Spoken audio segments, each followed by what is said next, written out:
مفتی طارق مسعود کے بیانات کے لیے مفتی صاحب کے آفیشیل چینل مفتی طارق مسعود سپیچز کو سبسکرائب کریں۔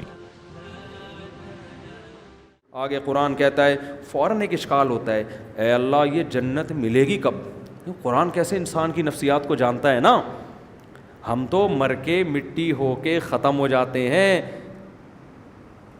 یہاں تو ہمیں کوئی جنت ونت نظر نہیں آتی۔ تو قرآن کیا کہتا ہے؟ اس وقت ملے گی جب دوبارہ زندہ ہوگے۔ انسانی عقل کہتی ہے دوبارہ زندہ کیسے ہوں گے بھائی، قبروں میں تو ہڈیاں ختم۔ قرآن آگے دلیل دیتا ہے، وَلَقَدْ خَلَقْنَا الْإِنسَانَ مِنْ سُلَالَةٍ مِّن طِينٍ۔ اللہ کہتے ہیں ہم نے تمہیں بنایا کیسے، اس پروسیس کو تو دیکھو۔ مٹی سے اسپم بنتے ہیں۔ ماں اور باپ گوشت کھائیں گے یا سبزیاں کھائیں گے، یہی ہوتا ہے نا۔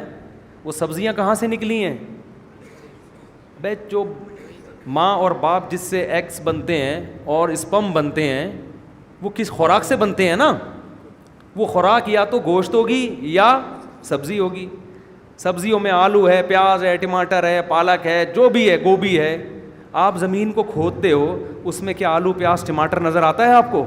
اتنا سا بیج ہوتا ہے۔ اس بیج میں ایک سافٹ ویئر انسٹال ہوتا ہے جس کا کام یہ ہوتا ہے، اگر وہ خربوزے کا بیج ہے اس میں ایک سافٹ ویئر ہے جس کا کام صرف زمین، گوبر، پانی، مٹی کو میسج دینا ہے کہ اس دفعہ گوبر، پانی، مٹی کے ملاپ سے خربوزہ بنانا ہے۔ وہ صرف اس کے لیے رکھا ہوا ہے، وہ بیج خربوزہ ہے نہیں۔ تبھی وہ بیج تو ختم ہو چکا ہوتا ہے تھوڑے دنوں میں۔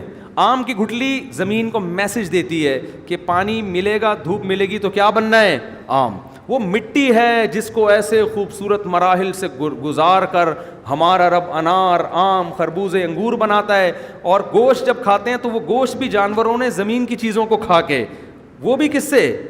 اسی سے تو گوشت بنتا ہے۔ مٹی ہے، قرآن کہہ رہا ہے جو اتنے پروسیس سے گزارتا ہوں، سب سے پہلے مٹی سے، مٹی کے خلاصے سے تمہیں میں کیا کرتا ہوں، تمہیں میں نے بنایا۔ ثم جعلناہ نطفۃ، پھر میں نے اس کو نطفہ بنایا، اسپم بنایا۔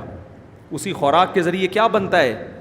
باپ کے جسم میں، مرد کے جسم میں اسپم بنتے ہیں، جس کو قرآن نطفہ کہہ رہا ہے، فی قرار مکین۔ اس کو ماں کے رحم میں ایک مضبوط ٹھکانہ دیتا ہوں میں۔ آپ نیٹ پہ سرچ کریں، ایک قطرے میں ملینز جرمز ہوتے ہیں، ملینز، جو خوردبین سے نظر آتے ہیں لیکن اور اتنے دھاگے جیسے، لیکن اللہ کہتے ہیں ماں کے رحم میں اس کو زبردست ایسا پاورفل ٹھکانہ دیتا ہوں کہ ٹس سے مس نہیں ہوتا، ہل نہیں سکتا وہ اپنی جگہ سے۔ جب کروڑوں اسپم میں سے ایک اسپم کامیاب ہوتا ہے نا ماں کے بیضے میں، انڈے میں جانے میں، تو ایسا اس کو مضبوط ٹھکانہ دیتا ہوں۔ ثم خلقنا النطفۃ علقۃ، جیسے ہی اس کو ٹھکانہ ملتا ہے، اس منی کے قطرے کو میں خون کے لوتھڑے میں تبدیل کر دیتا ہوں۔ یہ پروسیس کتنا عجیب ہے، لیکن ہمیں عجیب کیوں نہیں لگ رہا؟ اس لیے کہ ہم اپنی آنکھوں سے ہوتا ہوا دیکھ رہے ہیں۔ ورنہ مٹی سے منی بنانا، منی کو پھر خون میں تبدیل کر دینا۔ پھر اللہ کہتے ہیں فَخَلَقْنَا الْعَلَقَةَ مُضْغَةً، اسے پھر گوشت میں تبدیل کرتا ہوں، لحم میں۔ پھر فَخَلَقْنَا الْمُضْغَةَ عِظَامًا، اسی میں ہڈی پیدا کرنا شروع کر دیتا ہوں۔ گوشت سے کیا بن رہی ہے ماں کے پیٹ میں؟ ہڈیاں بن رہی ہیں۔ فَكَسَوْنَا الْعِظَامَ اللَّحْمَ، اس ہڈیوں کے ڈھانچے پر خوبصورت گوشت چڑھا دیتا ہوں۔ ایک عجیب سی چیز نہیں نکلتی بس گوشت ہڈی بن کے، پراپر پورا انسان بنتا ہے۔ اسی منی سے اس کا دماغ بن رہا ہے، جب ماں روٹی کھا رہی ہے، کھانا کھا رہی ہے، اس بچے کا برین بن رہا ہے۔ اتنی باریک باریک رگیں بلڈ کو سرکولیٹ کرنے کے لیے کہ ان رگوں کو اگر آپ کھولیں، چاند سے گھما کے زمین پہ لے آئیں، اتنی بڑی پائپ لائنیں ہیں جن میں خون سرکولیٹ کرے گا۔ وہ پورے پائپ بھی ماں کے پیٹ میں بنے، ان پائپوں کو سمیٹ کے گچھا بنا کے بچے کی کھوپڑی میں اللہ نے فٹ کر کے ناریل جیسی کھوپڑی اوپر سے مضبوط بنا کے پیک کر دیا اس کے اندر۔ پھر دل بنا دیا اس کا، وہ دل ہارٹ بیٹ شروع ہوتی ہے، گردے، پھیپھڑے، کلیجے، یہ سارے مراحل کس سے ہو رہے ہیں؟ مٹی سے۔ قرآن مٹی کو کیوں فوکس کر رہا ہے؟ اس لیے کہ اعتراض یہ ہوتا ہے اللہ مٹی سے دوبارہ کیسے بنیں گے؟ تو اللہ کہتے ہیں ابھی تو بھی مٹی سے بن رہے ہو، ابھی بھی تو مٹی سے ہی بن رہے ہو۔ یہ تو تم نے اپنی آنکھوں سے دیکھ لیا کہ مٹی کیسے خربوزے میں تبدیل ہوتی ہے، مٹی سے کیسے آم بنتے ہیں، مٹی سے کیسے گوشت بنتا ہے، مٹی سے کیسے منی بنتی ہے، مٹی سے کیسے ماں کے بیضہ بنتا ہے، پھر ان کا ملاپ سے اسی خوراک سے پھر جو مٹی سے بنتی آ رہی ہے اسی سے بچے کی آنکھ، ناک، کان، دل، دماغ، جگر، گردے، پھیپھڑے، کلیجے، یہ ساری کی ساری چیزیں بنتی ہیں. قرآن کہتا ہے ثم انشأناہ خلقا آخر، پھر ایک بالکل الگ تخلیق بنا دیتے ہیں. نخرجکم طفلا، بچہ بنا کے تمہیں ماں کے پیٹ سے باہر نکال دیتے ہیں ہم. یہ بالکل الگ چیز ہے. وہ کیا مٹی کا کھلونا ماں کے پیٹ میں بنایا اور جب تیار ہو گیا ماں کے بطن سے باہر نکالا اور ماں کی چھاتیوں میں اس کی خوراک کے لیے دودھ کے 2 چشمے جاری کر دی. ایتھیسٹ تو کہتا ہے اتفاق سے، ایوولوشن کا نتیجہ ہے. وہ بھائی ایوالو خود سے کوئی چیز اپنے آپ کو اتنے اچھے طریقے سے آٹومیٹیکلی نہیں کر سکتی. یہ کیا بات ہے، ادھر پیدا ہوا، ادھر ماں کی چھاتیوں میں دودھ، اسی مٹی سے اب کیا بن رہا ہے؟ دودھ. قرآن آگے کیا کہتا ہے؟ ثم انکم بعد ذلک لمیتون، یہ پورا پروسیس ہوتا ہے، پھر تم جوان ہوتے ہو، کھاتے ہو، پیتے ہو، اس کے بعد پھر تم دوبارہ مر جاتے ہو، مٹی ہو جاتے ہو. اب تم کہتے ہو دوبارہ کیسے اٹھیں گے؟ قرآن کہتا ہے ثم انکم یوم القیامۃ تبعثون. کوئی مسئلہ نہیں ہے جو اتنے سارے پروسیس سے گزار کے مٹی بنا سکتا ہے وہ اس عمل کو ریورس کر کے دوبارہ انسان بنا سکتا ہے، دوبارہ بنا کے کھڑا کر دے گا اپنے سامنے. سورہ حج میں اس مضمون کو اللہ نے اور انداز سے بیان کیا. یا ایھا الناس، ہے لوگو اگر تمہیں شک ہے کہ میں کیسے بناؤں گا، فَإِنَّا خَلَقْنَاكُم مِّن تُرَابٍ، دیکھو مٹی سے بنایا، ثُمَّ مِن نُطْفَةٍ، اس مٹی کو منی بنایا، ثُمَّ مِن عَلَقَةٍ، اسے خون بنایا، ثُمَّ مِن مُضْغَةٍ، پھر اسے گوشت بنایا. وہاں اللہ ثم کر کے پھر یہ ثم کیوں بیان کیا جا رہا ہے؟ 2 مراحل میں بڑا فرق ہے. اللہ کہہ رہے ہیں پھر اس کے بعد یہ ایک نیا کام ہوا ہے، پھر یہ ایک نیا کام ہوا، پھر یہ ایک نیا کام ہوا. سارے نئے نئے کام ہوتے ہوتے تم بچے بن کے ماں کے پیٹ سے باہر آ گئے. پھر ایک نیا کام ہوا، تمہیں جوانی کی دہلیز تک پہنچایا. پھر ایک نیا کام ہوا، تمہیں بڑھاپے کی طرف پہنچایا. لِكَيْ لَا يَعْلَمَ مِن بَعْدِ عِلْمٍ شَيْئًا، سب کچھ جانتے بوجھتے ہوئے بھی سب کچھ بھول چکے ہوتے ہو. تو قرآن کیسے دلائل دے رہے کہ جو خدا یہ کر سکتا ہے اس کو تم کہتے ہو یہ آٹومیٹیکلی ہو گیا. آٹومیٹیکلی تھوڑی ہو گیا، کوئی کر رہا ہے یہ.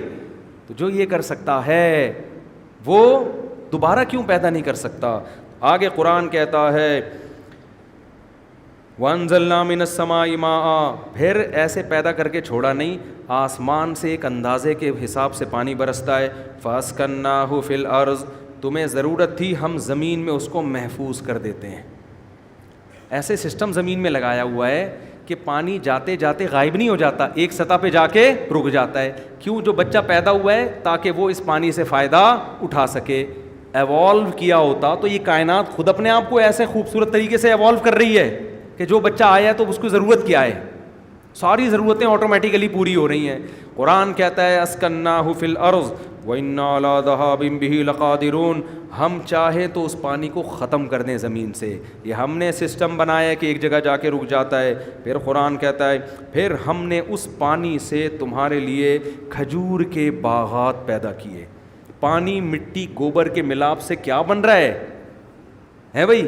کھجور کے باغات، وَأَعْنَابٍ، انگور کے باغات، وَشَجَرَةً تَخْرُجُ مِن طُورِ سِینَاء، اور زیتون کا درخت پیدا ہوتا ہے. زمین میں آئل تلاش کرنے کے لیے کتنے ہزاروں فٹ گہرائی میں جانا پڑتا ہے. اللہ کہتے ہیں تم زمین کھودو کوئی آئل نہیں ہے، لیکن ایک درخت پیدا کرتا ہوں، اس کو نچوڑو گے، زیتون کا ایسا بہترین آئل، کولیسٹرول سے پاک اور ایسا ذائقے دار، وہ آئل میں اسی پانی اور گوبر اور مٹی کے ملاپ سے تمہارے لیے پیدا کر دیتا ہوں میں. تو اللہ نے اس صورت میں بڑے دلائل دیے اپنی قدرت کے. وہ تو اللہ قرآن میں دیتے ہی رہتے ہیں، مگر ہمارے دل بصیرت سے خالی ہو چکے ہیں. قرآن کہتا ہے انہا لا تعمی الابصار، آنکھیں اندھی نہیں ہوتی، وہ دل اندھے ہو جاتے ہیں جو سینوں میں چھپے ہوئے ہیں. جلدی سے میں ختم کرتا ہوں اس مضمون کو، کل ہم سورہ نور انشاءاللہ پڑھیں گے. اس میں اللہ نے اور اپنی نشانیاں بیان کی. آخر میں اللہ نے ان لوگوں کی حالت بیان کی ہے جو ان نشانیوں میں غور و فکر کر کے ایمان نہیں لاتے. قرآن کہتا ہے ایک وقت آتا ہے اذا جاء احدهم الموت، جب ان میں سے موت کا وقت آئے گا تو پھر جب تم آخرت کی ہولناکیوں کو، برزخ کی تباہ کاریوں کو اپنی آنکھوں سے دیکھو گے، پھر کہو گے رب ارجعون، اے اللہ مجھے واپس بھیج دے. اللہ فرمائیں گے کلا، اب نہیں ہو سکتا، اب یہ نہیں ہو سکتا. کیوں؟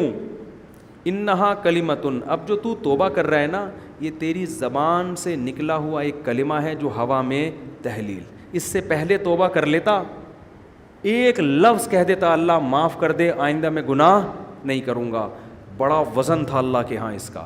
اب کوئی وزن نہیں ہے. اور پھر آگے سور میں پھونکا جائے گا.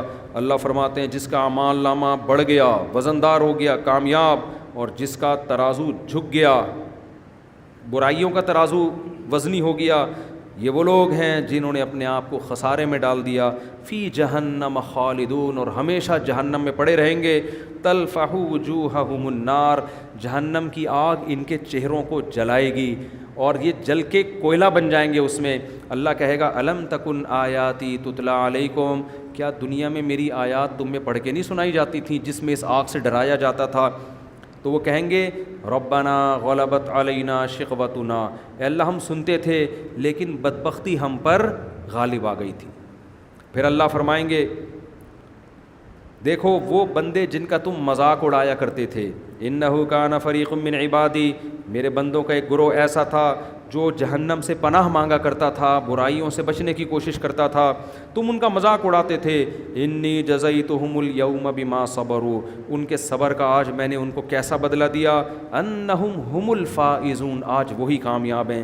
سورت کے آخر کو اللہ نے ایسے ختم کیا افحسبتم انما خلقناکم عبثا، اللہ ہم سے خطاب کرتے ہیں کیا تم نے یہ سمجھ رکھا تھا، یعنی جہنمیوں سے اللہ خطاب کریں گے، کیا تم نے یہ سمجھ رکھا تھا ہم نے تم کو بیکار پیدا کیا ہے، بس کھاؤ پیو لائف کو انجوائے کرو مر کے ختم؟ کیا تم یہ سمجھ بیٹھے تھے؟ کافر کا تو یہی خیال ہے نا، کھاؤ پیو اچھا کرو برا کرو مر کے سب کیا ہو گیا ختم. آفا حسبتم، اللہ سوال کر رہے ہیں یہ تم کیسے فضول باتیں یعنی سوچ کے زندگی گزاری تھی تم نے. آفا حسبتم، یہ سوچا تھا تم نے، انما خلقناکم عبثا، کہ تو ہم نے تم کو بیکار پیدا کیا، وانکم الینا لا ترجعون، اور تم ہماری طرف نہیں لوٹائے جاؤ گے. نہیں لوٹایا جانا اس کی علامت ہے آپ اپنے آپ کو کیا سمجھتے ہو؟ بیکار، جس کا کوئی مقصد نہیں ہے. کافر سے پوچھے نا کیوں پیدا ہو گیا نا، ویسے ہی ہوگا، اتفاق سے ہوگا تو جو مرضی کرو. اللہ کہتے ہیں فتعال اللہ الملک الحق، جو حق بادشاہ ہے وہ اس عیب سے پاک ہے کہ ایسے ہی پیدا کر دے. تو یہ سورہ مومنون کا خلاصہ میں نے آپ کے سامنے پیش کیا. بھائی عقل مندی، میں تو جب یہ آیتیں پیش کرتا ہوں حقیقت ہے کہ میرے دل میں شاید آپ سے بھی زیادہ خوف پیدا ہو رہا ہوتا کہ میں اتنا بیان کر رہا ہوں، میں عمل میں کتنا اتر رہا ہوں. اس اللہ تو سب سے پہلے ہم سے پوچھے گا نا. تو مجھے یہ آیتیں پڑھ کے بہت خوف آتا ہے کہ اللہ نے ہم پر حجت تمام کر دی ہے.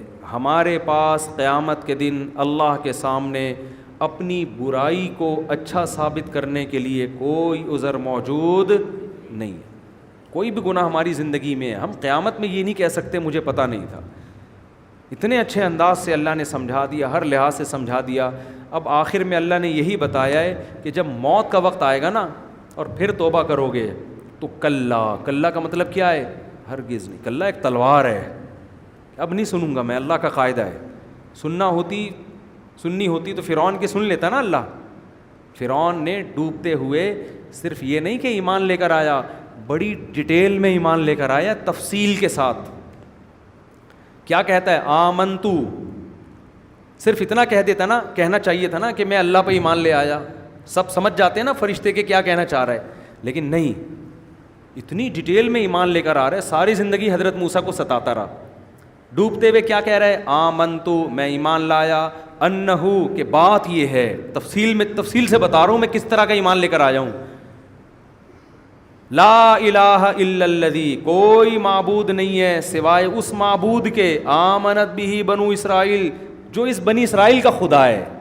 بالکل متعین کر رہا ہے. بھائی تم صرف اتنا کہہ دو میں خدا پر ایمان لے آیا تو اللہ تو سمجھ جائے گا نا. پہلے مجمل مبہم ایمان لانے کے لیے بھی تیار نہیں تھا، کہہ رہے انا ربکم الاعلی، میں سب سے بڑا ہوں. اور اب بڑی ڈیٹیل سے ایمان لے کر آ رہا ہے کہ اے اللہ میں ایمان لا رہا ہوں، یہ جو بنی اسرائیل میری غلام قوم ہے نا، یہ جس کو خدا مانتی ہے میں اسی کو خدا مانتا ہوں، صرف وہی ہے، اس کے علاوہ کوئی بھی نہیں ہے. پہلے اجمالی ایمان لے آتا، مان لیا جاتا.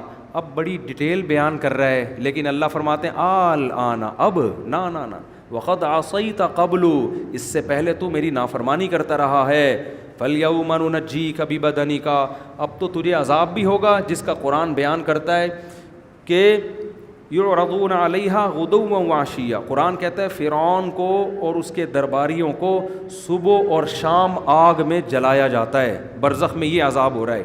آپ کو فرعون کی لاش مصر میں نظر آتی ہے، لیکن قرآن کہہ رہا ہے اس پر گزر کیا رہی ہے، صبح بھی آگ میں جلایا جاتا ہے اور شام کو بھی۔ وَيَوْمَ تَقُومُ السَّاعَةُ، اور جس دن قیامت قائم ہوگی، ادخلوا آل فرعون اشد العذاب، ہم حکم دیں گے اس سے بڑے عذاب میں فرعون اور اس کے ماننے والوں کو ڈال دو۔ تبھی تو قرآن کہتا ہے فرعون خود بھی تباہ ہوا اور اپنے ماتحت جو درباری تھے نا، جو اس کو فالو کر رہی تھی پوری قوم، ان کو بھی برباد کر دیا۔ فَأَوْرَدَهُمُ النَّارُ، ان کو بھی آگ میں ڈلوا دیا۔ اپنے بڑوں کو اتنا بڑا مانو جتنا افورڈ کر سکتے ہو۔ اپنے جو سیاسی لیڈر ہیں نا، ان کی اتنی تعریفیں کیا کرو جتنا، ابھی کچھ دن پہلے ایک صاحب ایک سیاسی لیڈر کی تعریف کرے، میں نے کہا اس نے اتنے قتل کیے، اس نے یہ کیا، اس نے وہاں آگ لگوائی، اس نے ایک ٹارچر سیل وغیرہ، اتنی، میں نے کہا یار یہ اتنے جرائم کیے ہیں، جن کے گھروں سے جنازے اٹھے ہیں، ان کی پکار کو سنو، کہہ رہے ہیں لیڈر تو صرف وہی ہے، لیڈر تو وہی ہے۔ میں نے کہا ٹھیک ہے، میں دعا کرتا ہوں اللہ قیامت میں آپ کا حشر اسی کے ساتھ کرے۔ کہہ رہے نہیں حشر اس کے ساتھ، دعا مانگو نا، میں دعا نہیں بھی مانگوں نا، آپ تعریفیں کر رہے ہو، حشر آپ کا اسی کے ساتھ ہوگا۔ تو آپ چاہے کوئی بھی تنظیم ہو، اپنے لیڈر کو اتنا فالو کرو، اتنی تعریفیں کرو جتنی قیامت کے دن افورڈ، میں نہیں کہہ رہا تعریفیں نہ کرو، آپ اتنی کرو جس کی ذمہ داری قیامت کے دن اٹھا سکو۔ ایسا نہ ہو اللہ اسی کے ساتھ دھکیل دے تمہیں، جاؤ یہ ہزاروں انسانوں کا قاتل تھا، تم کہتے تھے لیڈر تو یہی ہے، جاؤ اس کے ساتھ تم بھی اس جرم میں شریک ہو برابر کی۔ قومیت اور عصبیت ہمیں قیامت کے دن اللہ کے عذاب سے نہیں بچا سکتی۔ میں اگر اردو بولتا ہوں، مجھے میرا اردو بولنا قیامت میں اللہ کے عذاب سے نہیں بچائے گا۔ میں اگر پشتو بولتا ہوں، مجھے میرا پشتو بولنا، پٹھان ہونا قیامت میں اللہ کے عذاب سے نہیں بچائے گا۔ میں اگر پنجابی بولتا ہوں تو مجھے میرا پنجابی ہونا قیامت میں اللہ کے عذاب سے نہیں بچائے گا۔ کی زبان بولتا ہوں، میں اگر بلوچ ہوں، میں اگر ہند کو ہوں، یہ قومیں مجھے نہیں بچائیں گی۔ مجھے بچانے کے لیے اللہ نے جو قانون بیان کیا وہ اس کتاب میں ہے، اس کے علاوہ اللہ کے ہاں کامیابی کا کرائیٹیریا اور کوئی نہیں ہے۔ تو اپنے سیاسی لیڈروں کو نا ایک حد تک تعریف کیا کرو جتنی قیامت کے دن افورڈ کر سکو۔ میرے سامنے جب کوئی کہہ رہا ہوتا ہے نا، میں کہتا ہوں اللہ کرے تیرا حشر اسی کے ساتھ ہو قیامت، پھر ایک دم اس کے ضمیر سے آواز آتی نہیں بھائی وہ اس کو بھی پتہ ہوتا ہے اس کا ٹھکانہ اچھا پتہ ہوتا ہے، صرف دنیاوی مفاد میں، قوم پرستی میں اپنے لیڈروں کی تعریف کر رہے ہوتے ہیں۔ قوم پرست، قوم سے محبت ہونا بری بات نہیں ہے، قوم پرست ہونا بری بات ہے۔ قوم پرستی کا صحیح مطلب بھی ہو سکتا ہے، اس معنی میں قوم پرستی بری چیز نہیں ہے، لیکن قوم پرستی کا مطلب یہ ہے کہ غلط چیزوں میں بھی آپ قوم کی حمایت کریں اور دوسری قوم کی اچھائیوں میں بھی اس کی برائی کریں۔ اس کا آپ کو قیامت کے دن حساب دینا پڑے گا۔ تو ہمیں فرعون نظر تو آتا ہے، لیکن قرآن کہہ رہا ہے صبح و شام اسی سے عذاب قبر بھی ثابت ہوتا ہے۔ اور یہ جو لوگ کہتے ہیں جن کو قبر میں دفناتے نہیں کیسے عذاب ہوتا ہے، تو اللہ تو کہہ رہے ہیں فرعون کو نہیں دفنایا، اس کا جسم محفوظ ہے، پھر بھی اس کو ہو رہا ہے۔ تو قبر کے عذاب کے لیے قبر میں دفن ہونا ضروری نہیں ہے۔ پانی میں مرو گے، اندر اللہ آگ قائم کر دے گا، اندر اللہ قائم کر دے گا۔ تو قبر کے عذاب سے پناہ مانگنی چاہیے اور ان احمق اور بیوقوف لوگوں کے اعتراضات کی طرف توجہ نہیں دینی چاہیے۔ اللہ تعالیٰ سمجھنے کی، عمل کی توفیق عطا فرمائے۔